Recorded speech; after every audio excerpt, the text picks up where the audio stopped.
It's extremely important in this business. Don't believe everything Google Maps and Google Earth tell you.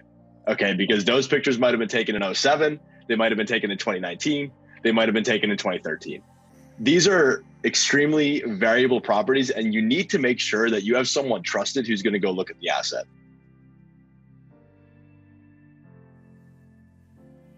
All right, guys, welcome again to another amazing episode. Today we have Hersh Rai and Nicholas Vu.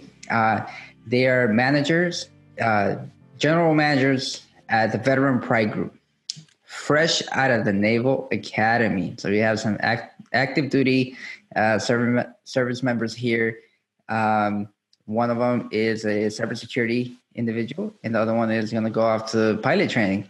You know, that was a huge dream of mine until found out my eyes were jacked up. So, so go crush it, man. Both of you starting off your careers fresh, but also what we're going to dive in is you're also very young and already found not just real estate, but commercial and multifamily towards financial freedom, which I think is huge because, you know, most people start house hacking, one home residential, but you guys are going all out, you know, and what got you there? How did it attract you?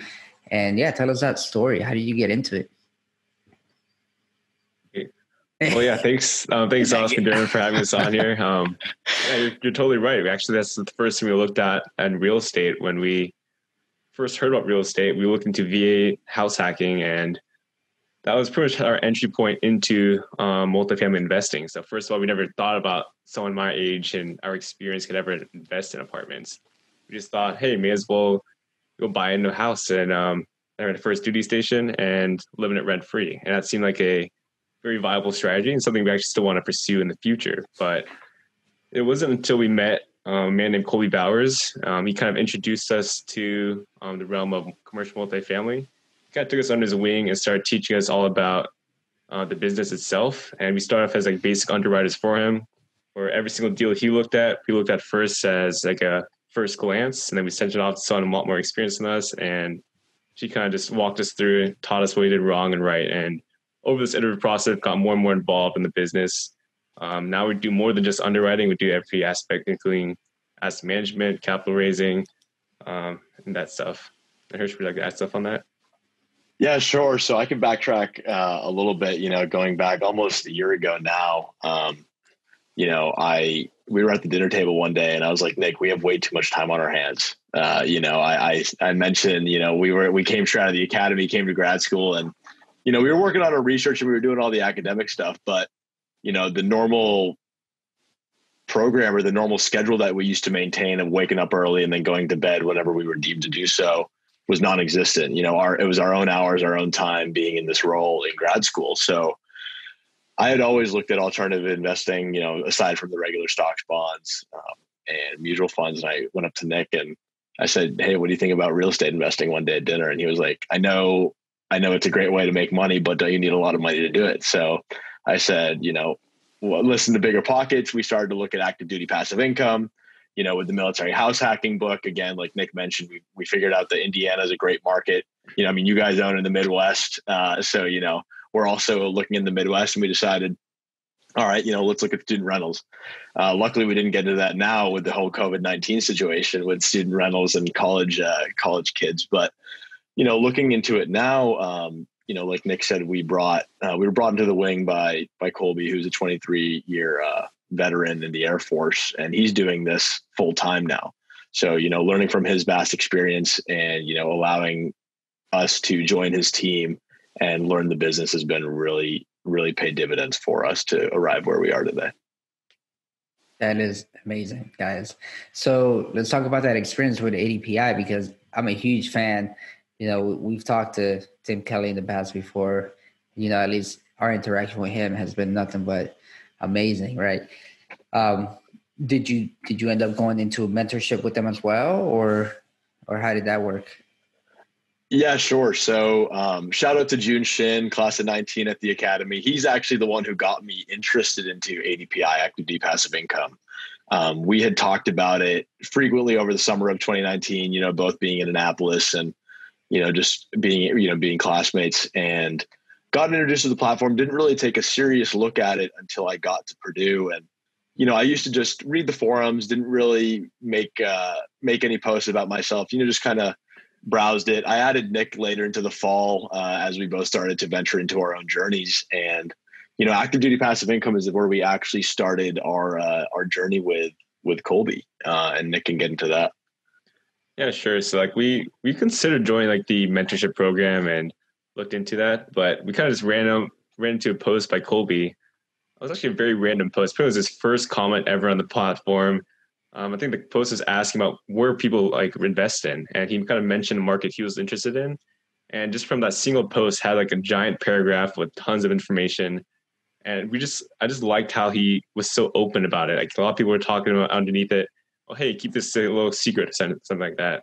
COLBY responded like, hey, I'm always looking for new partners, and there's plenty of deals to go around. I don't see why you should cut each other's throats. So we kind of really like resonated with that. So Hersh actually reached him out on Facebook, added him, kind of sent a little message, and from then on, it led to a phone call, led on to this whole entire partnership. So once we got that going, we realized that maybe having a direct mentor, not necessarily having someone you're paying for, but as long as you have someone with experience teaching you, guiding along the way, we found that has been successful for us. It doesn't work for everyone, but in our experience, that's what worked for us.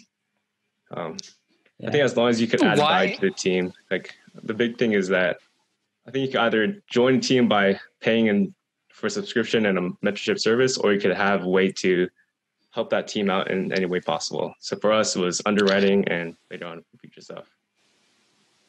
Okay, got it. Nice.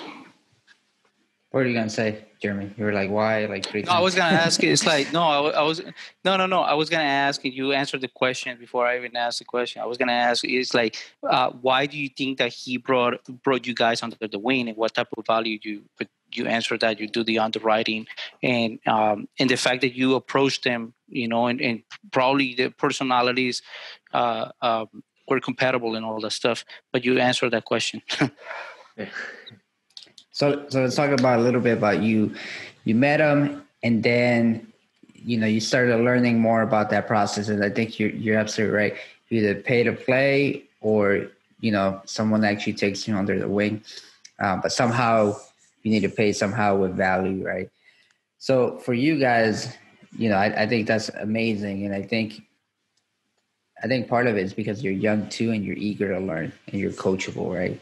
A lot of people aren't coachable. They can't take direction because they think they're too senior, or they should already be on top, right? Like it's just a whole different mindset when you're coming in fresh, and that's really great.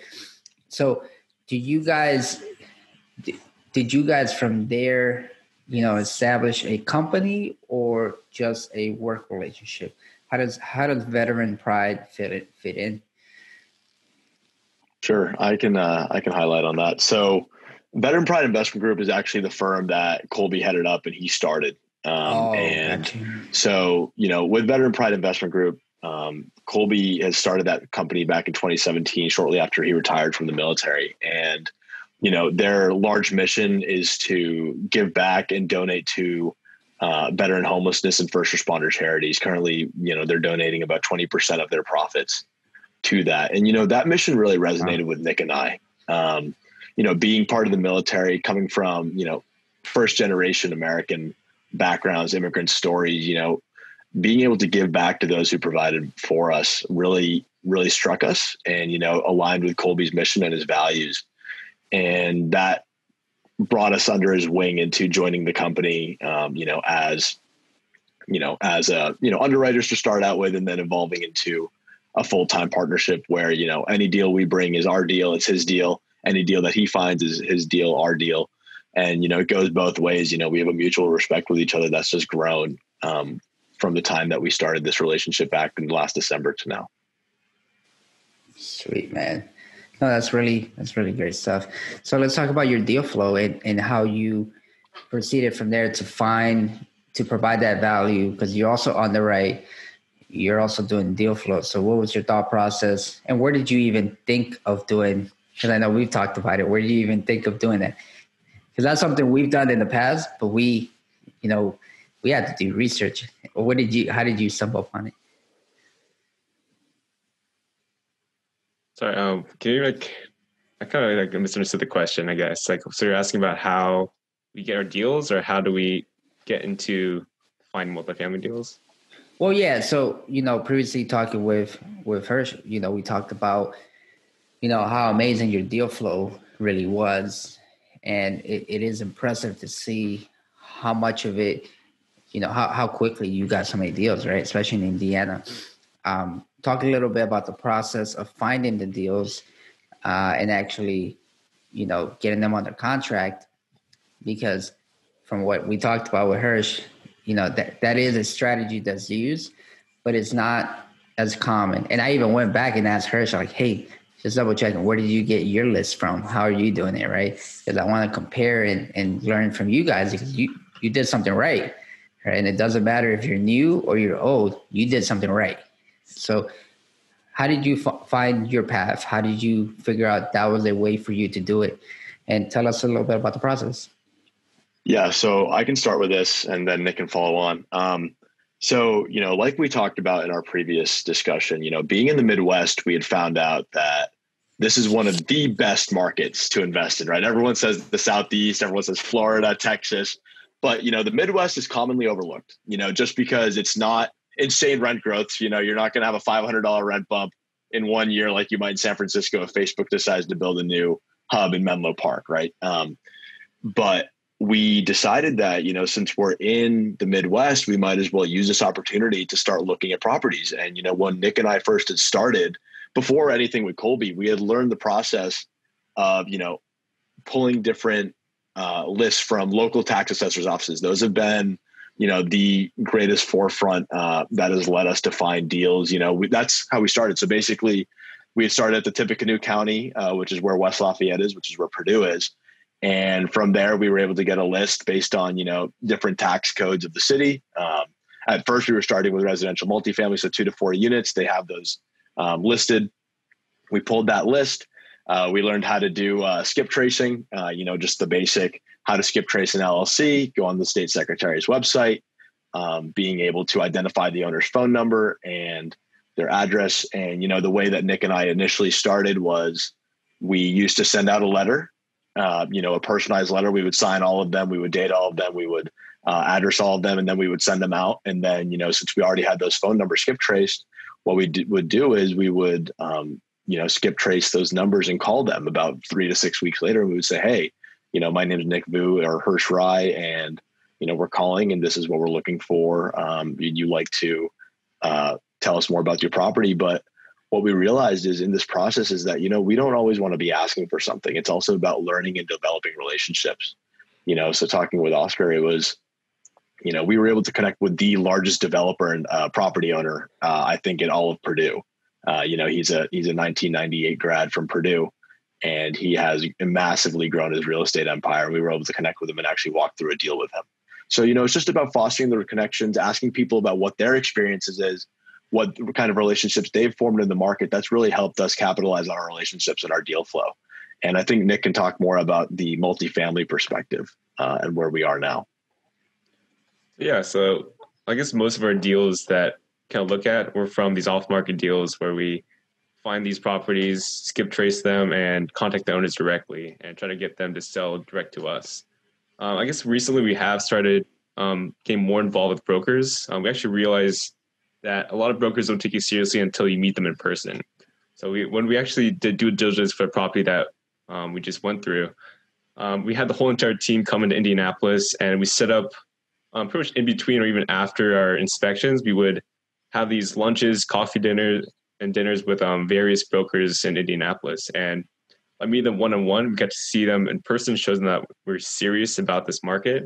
And it really kind of increased the deal flow because we now have this personal connection with that broker. They even told us how this one broker has hundreds of calls like a week, and pretty much all these people say the same thing, like, oh, we love Indianapolis. And pretty much he's not going to give his deals out to everyone who calls him. It wasn't until we kind of met him in person where he kind of took us seriously, showed us how dedicated we are in business. And that's when he started sending us a lot more deals. So I guess some of our deals have come from brokers as well. And yeah, it's definitely building that personal connection with them is a big piece of that. So I guess our deals come from a mixture of these off-market through script tracing and various methods and lists, and this broker relationship, and kind of building that boots on the ground relationship with your product managers, brokers, and the whole entire in-person team. It's really helped us as well. Can you go through the because I can actually relate to what you're saying in regards to go to that market and put a face-to-face relationship. What was the process for you guys contacting those brokers or contacting those property managers and be like, okay, now we're going to that market, we're meeting all these people.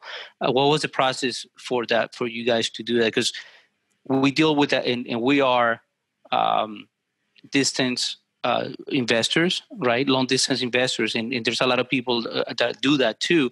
But they do it, they do it over the phone. They do it online. They don't actually fly to their market that they're interested in. So, what was the process? How do you guys come up with the hey, let's fly out there and let's meet the brokers? Yeah, so I guess a lot of these brokers I've been talking to beforehand.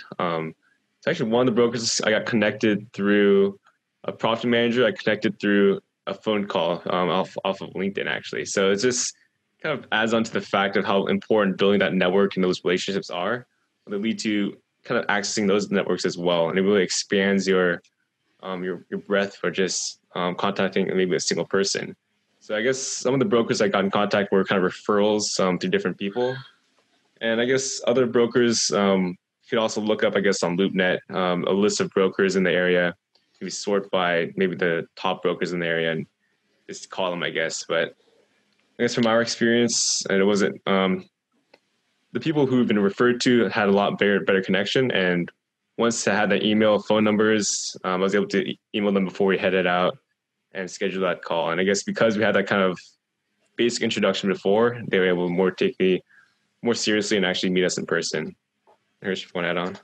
Yeah, sure. So, one thing to highlight on that is that, whenever you start contacting brokers in an off market, somewhere that's nowhere close to you, 6, 8, 12 hours away via drive, some of them won't take you seriously. And that's why it's super important to know the information beforehand. Like Nick mentioned earlier, there's brokers that get hundreds of calls a week, because whatever seminar out there or whatever, mentor that you're paying is telling you, oh, just call brokers, they're going to come give you deals. But that's not how it works. We all know that, right? You want to make sure that you understand the market fundamentals. You understand that, is it street by street? Is it block by block? Is it, district by district?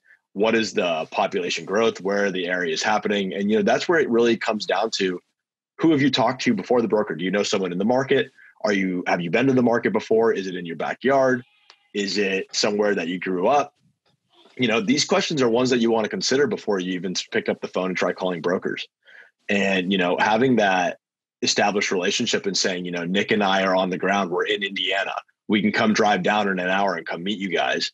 Set a pretty big precedent on top of, the team coming out from California, Colorado, Pennsylvania, coming to do due diligence on this asset we were talking about, and, putting a name to a face, or a face to a name, right?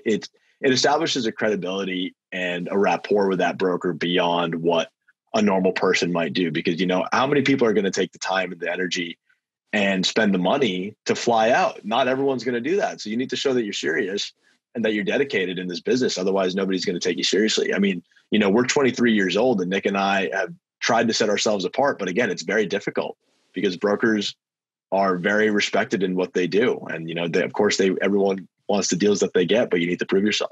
So, yeah, we couldn't agree more. Yeah. And what deal size are you specifically looking at? There's a sweet spot for, and every market is kind of different, but there's a sweet spot for off market deals. And then there's definitely you have to go through a broker. So what are you guys mainly focusing on? What range? So, again, it's market dependent, but, let's focus on Indianapolis for the sake of this. For Indianapolis specifically, we look at, for our cold call campaigns, we do anything from 20 units all the way to 200 units. but we know that everyone who's calling brokers is always asking for 100 units and above. So there leaves a very nice niche between the 30 to 80 unit range. And we found a lot of deals via brokers that have been sent to us. Now, again, not every single broker deal is going to pencil out. In fact, the majority right now are not, because so many different investors have looked at them. But, you know, it's sake of what we're looking at anything between 20 to 200 units. And what's great is that we've established partners and connections in these local markets who we might be able to partner with to take down these larger assets. Because, you know, this is a team sport, as everyone knows, or a team business. And, you know, we want to put our best effort forward with sponsors we trust, partners we trust, and knowing that investor capital is going to the right place for a lucrative investment. Nick? I mean, I guess you just covered it right there. Yeah, the 20 to 100 or 20 to 200. I mean, yeah, we've, I guess, more recently gone more of the lower end of those deals or those number accounts off the cold call list and the brokers too. But I mean, we're open to anything, and I think we're confident in our team and also the partnerships we can build to take on essentially any deal. So appreciate that pretty well. Okay.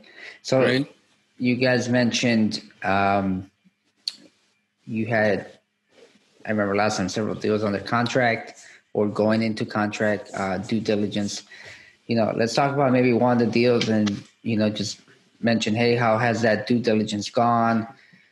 You know, what have you found? What learning points can you tell the audience? Like, what, seriously, I mean, that's huge, right? Due diligence. I mean, yeah, we could tell you horror stories during due diligence, so I'm sure you have some too.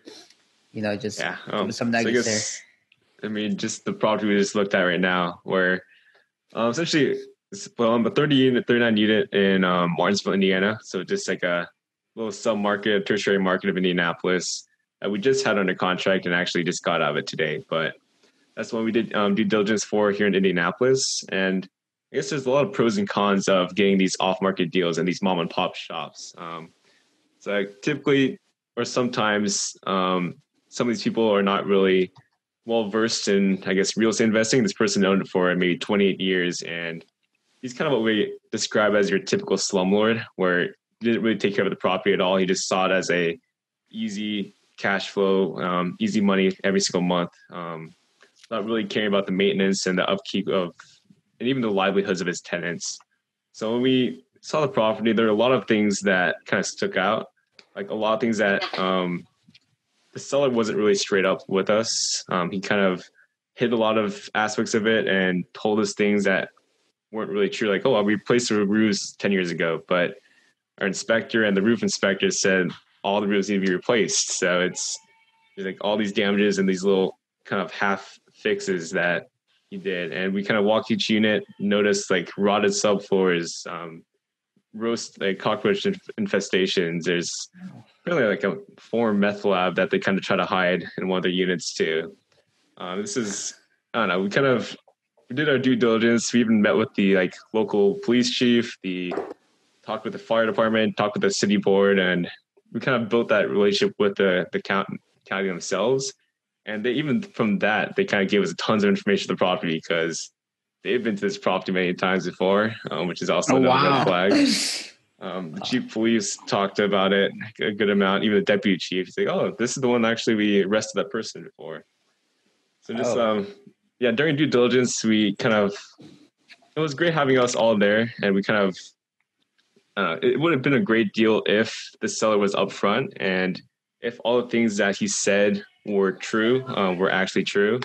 Yeah. But because of all the things he hid from us, it ended up falling through. So I guess that's one of the, pros and cons of due diligence is that you really get to see the property and find out for yourself what was true about the property. And it also stresses how important that aspect of it is. Like if we just bought this as is, whereas without really doing that due diligence piece, we would have walked into essentially a nightmare to deal with, trying to deal with, I guess, I don't know. You should see some of the pictures of these units here. You see cockroaches, like one almost hopped on a COLBY's back. Oh, some of the walls were like completely brown and just, I don't know. It's a very, very eye-opening experience seeing how people live in those conditions, but it's the reality of this sometimes. Hersh, you'll hop in there. Yeah, if you guys don't mind. That's what I'm going to say. It's extremely important in this business. Don't believe everything Google Maps and Google Earth tell you. Okay. Because those pictures might've been taken in 2007. They might've been taken in 2019. They might've been taken in 2013. These are extremely variable properties, and you need to make sure that you have someone trusted who's going to go look at the asset. So in this case, when Nick and I had first made that call back in June, we were excited. We're like, we got 39 units. It's it's a C area. Little did we know it was a D plus asset. It's a solid asset, but the tenant base wasn't exactly where we wanted it to be for, the type of care that the property owner had showed it. And so when Nick and I went to go look at it, we looked at the outside and we said, okay, we can work with this. It's not too bad. We're not roof inspectors by any means, but, we looked at them. It looked like they were in good shape. They didn't look too bad. But again, we're new investors, right? So we haven't been through this cycle, 95 times around the earth. So, when we went to go look at it, we said, wow, value add potential is here. We definitely can do this, X, Y, Z, add a dog park, whatever it might be, right? For 39 units. And, then we started to do our underwriting. The underwriting looked good. So we said, okay, it meets all the initial criteria. All right, let's put this, let's submit an LOI. Let's get it under contract. We got under contract after 6 weeks. It took 6 weeks to get this thing from contract, from LOI to PSA. What do we have baked into our LOI? 7 days to get that done. So clearly it tells you from the get-go how much of a nightmare this was initially. But, we said, let's progress. Let's at least look at the deal. Let's all meet. Let's see how it is. And, that's what Nick said about, defining the, going through the due diligence is so important. And, we even had our attorney go look at the property. All right. Our attorney volunteered to go drive the property and look at it because he's more local than Nick and I. And he said, it looks all right. Martinsville, it's an all right market. And I think, there's some damage that can be done here to improve it. But, like with all the problems that Nick highlighted, we ended up throwing them a Hail Mary, seeing if they would accept it, because any deal will be good at, whatever the numbers look at. But unfortunately, the Hail Mary was not accepted. So we will be moving on from this deal. But I mean, hey, that was just one experience of many. And, you're going to come across those properties. And, for our first one, great. It wasn't a success, but that failure, I don't take it as a failure. I take it as a learning opportunity to learn so many more new things. I mean, I got to meet my team in person. I got to interact and see, different types of people, a different tenant base, a different area. So, I'm very appreciative of what we got through this experience. Yeah, I'd like to add on to that, like the importance of having a really good attorney as well. Because our lawyer really stood up for us. Like for our PSA, we had, I think, 60 days or something for due diligence. And our money never went hard, even after due diligence.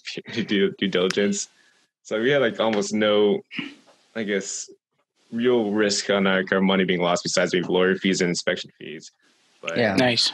So your earnest money wasn't. Never went hard.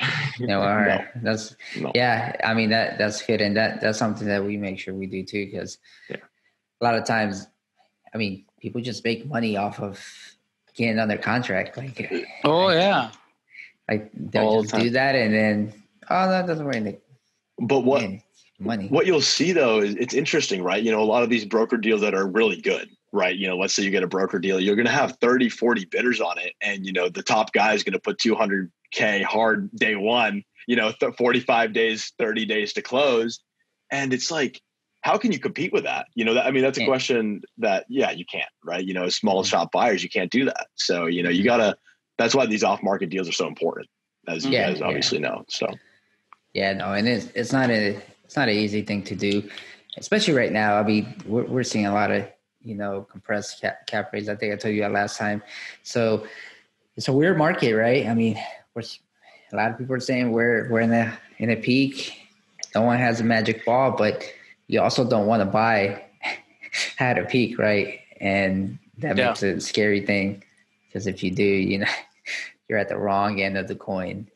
Exactly. Yeah, exactly. No, so you answered a question before that. I kind of was thinking. So you guys were comfortable with the C area? I mean, because we're pretty familiar with the Midwest. So when you talk C, a C area can really range. It could be like a C, or normally it's like a C that has characteristics of a D or even an F. D, yeah. Right. So were you guys not kind of familiar with that piece? Was the rest of your team not familiar with Indianapolis? Because I mean, you can just find some data on that pretty quick. So, or was there no data? So being a tertiary market in Indianapolis, there's data, right? But that's why we had taken the extra measures to contact the local chamber of commerce, the county board, the local PD. And when you hear about an asset that's this disheveled, it just screams opportunity to us, right? And something I like to describe COLBY as is optimism screams opportunity. COLBY is extremely optimistic, and he likes to look at deals from every single point of view possible to make the deal work. Right. And, that's something that Nick and I are still learning to embrace. I'm not going to say we're there yet, but we're still learning to embrace. And, him being our mentor, we followed and we said, this looks like a great opportunity. Let's at least dive into it. Yeah. And, a lot of people are hesitant right now with city housing, but again, there are areas where, this property is actually sitting right on the gentrification line. You can clearly see they built a new bridge actually in June of 2020 this year that goes to an all new shopping plaza, Walmart, PetSmart, all new restaurants, and, a new development community for senior housing. So, we weren't too worried, because this area was transitioning from a solid C to more of a, I'd say, I don't know, Nick, B-, but. Okay. So opportunity zone. It wasn't necessarily an opportunity zone, but it was more of, it's coming, right? The gentrification is going to happen once that bridge, there was supposed to be an expansion of a highway. We don't have to get into that, but there's going to be a lot more traffic in that area from what we knew. So, looking at all the local facts, talking with local investors, we were able to get all the facts we needed to move forward. Yeah. Also, we didn't raise concerns. Like, of course, it's a C asset. Like I'm always, I guess I'm the pessimist of the group here. Where I've been trying to say from the beginning of hey, this is a lower income area. This is X, Y, and Z. And I guess just having these different perspectives on the team just really, I don't know, I kind of like it because we're not leaning towards one way or the other. Like we are open to all these opportunities, but I guess we also are really conscious and even the conservative underwriting. We kind of baked in a lot of vacancies because, hey, say if we come in and say half the people left and how would that look? And it's still penciled out okay, assuming that all of the issues that were hidden were not there. Like if we factor in what we would have expected from things the sellers told us, it would have been a really, really great deal at the price we offered him at. It's just the fact that, honestly, I'd say just straight up lies that they told us is what kind of led to the deal falling apart. Like I would have, if they're honest and upfront, and I would have loved investing in the C-class asset because all of that opportunity with the highway, the new development across the street. But yeah, just dealing with those other issues that came up kind of killed the deal, really. I was really, really excited for it. Numbers look great. Another one will come, man. Another one will come. Don't even worry about it. I'm curious. I'm curious to know this on the powerful duel that you guys have. Who does what, and how do you guys complement each other? So, it's not a Rod Cleef, Rob Ritzenfeller aspect, right? Where Nick and I are pretty complementary as it is, but, we can do all roles. There'll be days where Nick's like, I got 6 calls. And I'm like, all right, I'll underwrite. Or I'll say, all right, I got 6 calls. Nick's like, all right, I'll underwrite. But primarily I would say that, Nick is definitely the financial guru between the both of us. I can underwrite. Do I enjoy it? That's debatable. But, I think Nick likes to play around with the scenarios. I'll let him speak to that. But, I like to get out there, network with people, learn what they're doing, how they're doing it, see how I can contribute, see how we can develop partnerships and, to just continue to, do market analysis and things like that. But Nick. Yes, I guess I think we kind of structure a team is that we each know how to do each other's roles, have experience in, say, I know how to talk with people, get on phone calls, solicit, say, investors and stuff, but that's not necessarily my strong suit. Like I might be more of the underwriter of the team, but I think we have it set so that everyone on the team, let's say if I were, because I guess in the future when I'm active duty, same with Hersh, say I go on deployment for 3, 4, 5 months, someone's going to have to pick the slack up, and pretty much everyone on the team knows each other's roles and be able to take up. COLBY sometimes likes going hunting for a couple of weeks or a weekend, and we have to pick up some of his work. So I think we all complement each other because we have our strong suits, but also have the versatility to take up each other's work if needed. Sure, it's going to be a lot harder when that happens, but it's the flexibility that it offers is what I like a lot about this team. So we have our little niches, but also expand as well. Amazing. So let's talk about capital raising. So where are you guys at with that? Are you developing your own systems between the two of you, or are you doing it as that group with COLBY? How's it working out? So, yeah, for capital raising, Nick and I have been able to develop our own network of investors, just from friends and family, and connecting with different investors who might not necessarily know too much about multifamily syndication. I've been able to reach out at least into the academy network. There's a lot of older graduates, from the respective academies, even older military officers who have reached out, heard from us on podcasts, saw us on LinkedIn, and they're like, "Whoa, what is this? You guys are 23, you guys are active duty, but how are you doing this?" So, we've been able to develop our own network of investors, but any capital raise that we do, it's going to be with the team. I think, moving forward, we are part of Veteran Pride Investment Group. That is who, that we are managing partners of it. So, any deal that, we have, our network is COLBY's network is our network, and, whatever it else is for the rest of the team. But Nick, if you want to expand on that.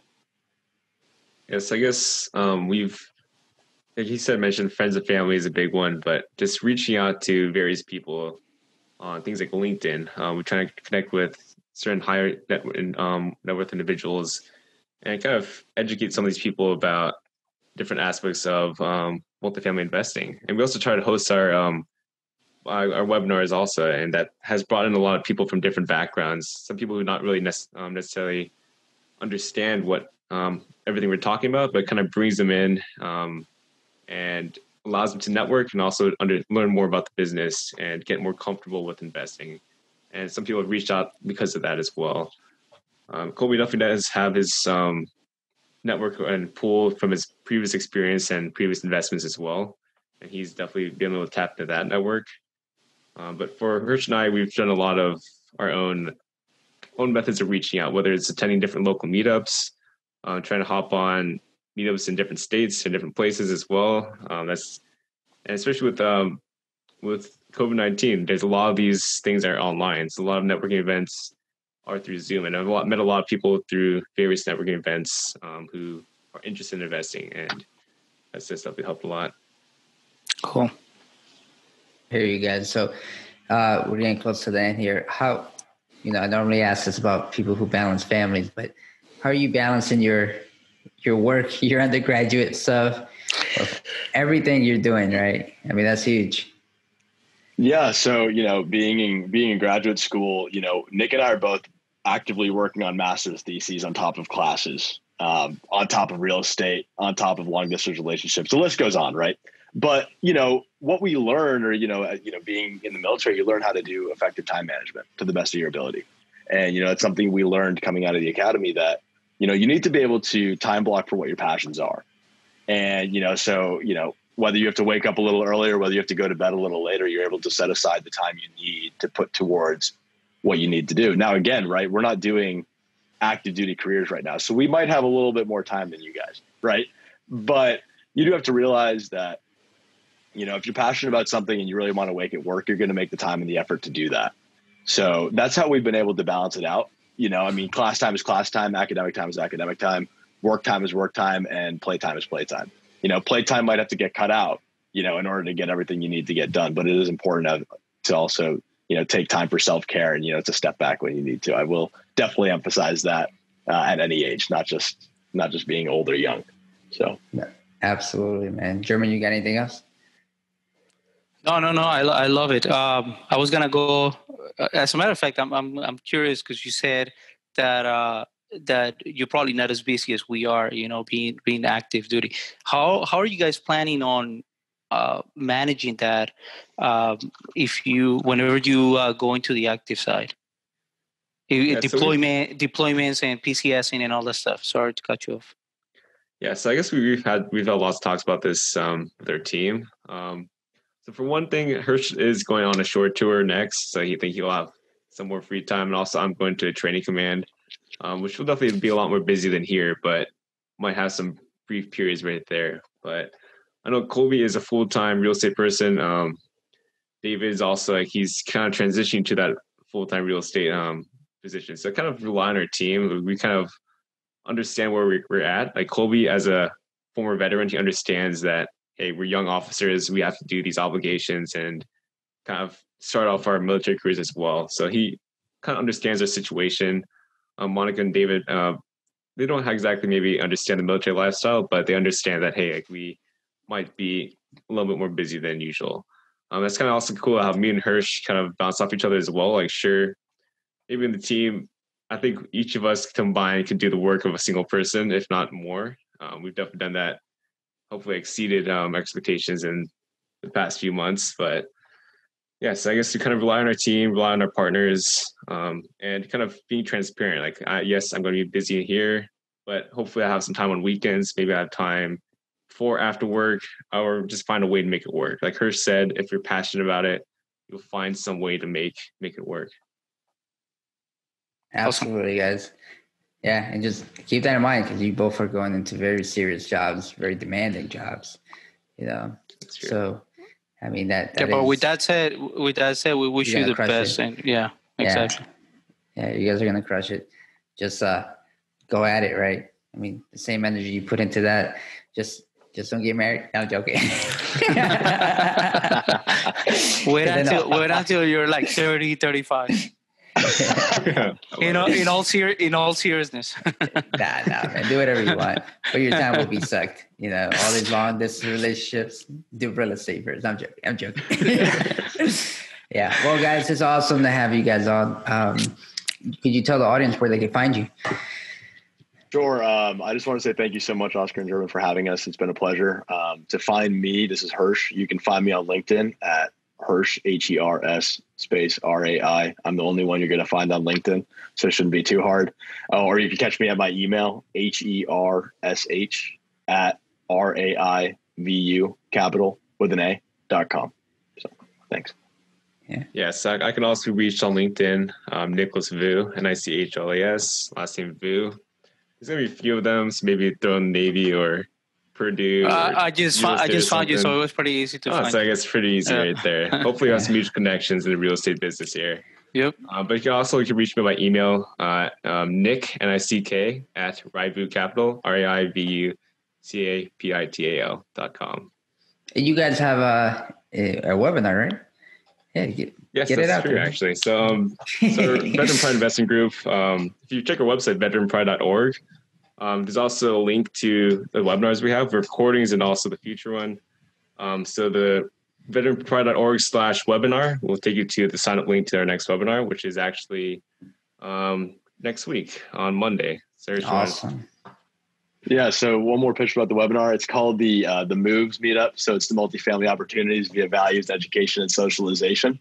And that's hosted by us five. And they're every other Monday at 7 p.m. Eastern. So feel free to come join us. We look forward to having you guys there. Thanks.